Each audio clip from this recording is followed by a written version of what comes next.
Well, this morning on Tech Tuesday, Audi is shifting gears when it comes to in-car entertainment.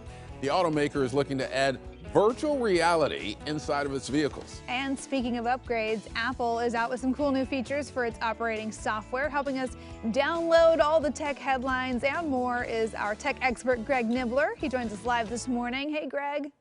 Good morning. Yeah, some cool things for those who are in the Apple world. So last week we had their big event announcement with the new hardware. There's a new iPhone SE, new Mac Studio, all of that stuff. But the software rollouts are happening for everybody right now. So you don't need a brand new one to take advantage. So I want to just hit a couple of the highlights. There's a Mac OS update for 12.3. So 12.3 update and a couple of cool features there, one of which is something called universal control. So this works with your Mac, and if you have an iPad, you can now drag and drop files back and forth between the two seamlessly. So you don't have to have them any other way than just like set up through universal control. You can use even a mouse and drag and drop these things back and forth. So if you think about creators doing video or even an artist, they can really take advantage of that. So it's kind of a cool feature. I encourage everybody, if you have an iPad and a Mac, to try that out just for fun to see what kind of things you can do with it. But you also have iPhone updates with 15.4 finally rolling out. A couple of cool ones there. One seems a little bit late. You can now use Face ID with a mask on.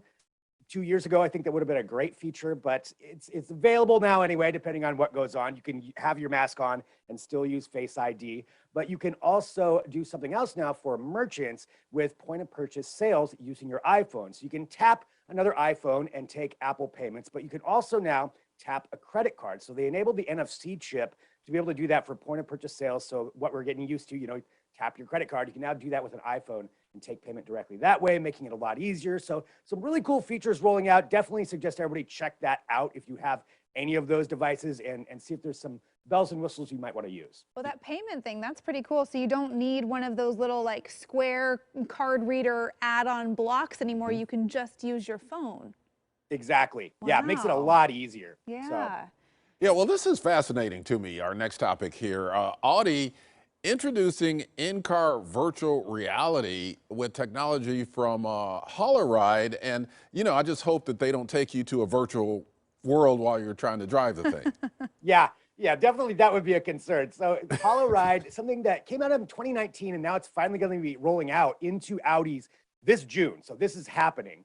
And the idea is to give the passengers a virtual reality or augmented reality experience while you're in the car. And it's not just that you're wearing a headset and you're sitting in a car. It actually ties into the vehicle via Bluetooth. So say they've got a bunch of different ones that you can do, but say one of them is you're in a spaceship while you're on this VR ride. Well, when the car speeds up, your spaceship speeds up. When it decelerates, you slow down. When it go left, right, all of that. So it ties into the actual physical experience of being in the car while you're in the game. And they're looking at this for a few different things. One, passenger experiences right now, you can see this maybe in like an upgraded Uber or Lyft ride that you get, or maybe a tour of a city, but also even looking further into the future when we do have driverless vehicles, which eventually we'll have those too.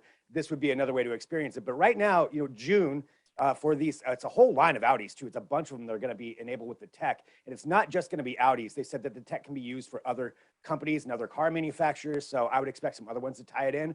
But kind of a unique idea, to put this in there. I think if you're on maybe a long commute and again, sitting in the back, not driving, this might be a cool way to just try to distract yourself or get away from traffic if you're stuck in traffic. But it's happening. So yeah, Holoride, something that's going to be coming out pretty soon.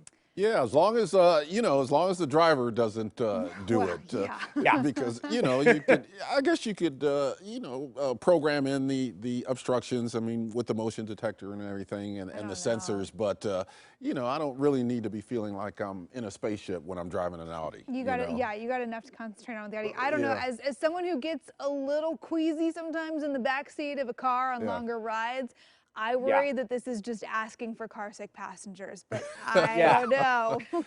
Yeah, we'll see. But, more entertainment for those long trips, as you say, Greg. Maybe it'll keep the kids from asking, are we there yet? Are we there yet? Well, hey, motorcycle maker Kawasaki has created a rideable robot. This video, we have to show you the video.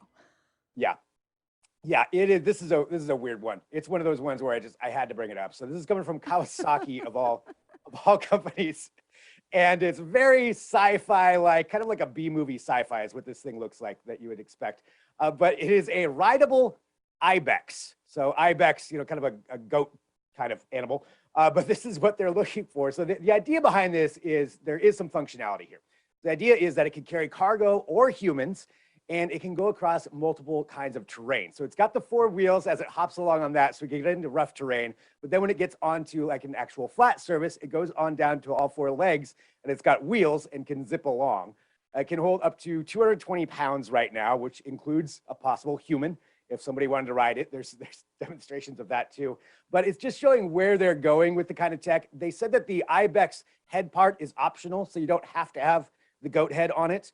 You can change that out to whatever you want, but it's where they're looking at some of these robotics going to maybe augment some of the things that we're doing. You see like Boston Dynamics doing this with their bipedal, humanoid robots, but this is Kawasaki's version of that to maybe help out humans carrying things around with cargo, or I guess, going on a ride around the city on your robotic IBEX. I like the goat head. You compare it to Spot, to Boston Dynamics, their little robot dog. I think it's a little bit less creepy with a little animal head on it. I don't know. Well, I can go that far, no doubt about it. Yeah. All right. Yeah, thanks, definitely Greg. slower. Yeah, a little bit slower. Greg, thanks for the rundown. Interesting stuff today, as normal. We'll see you again soon. Okay, and of course, if you want to stay up to date on all things tech, follow Greg on Twitter. He is @GregNibbler.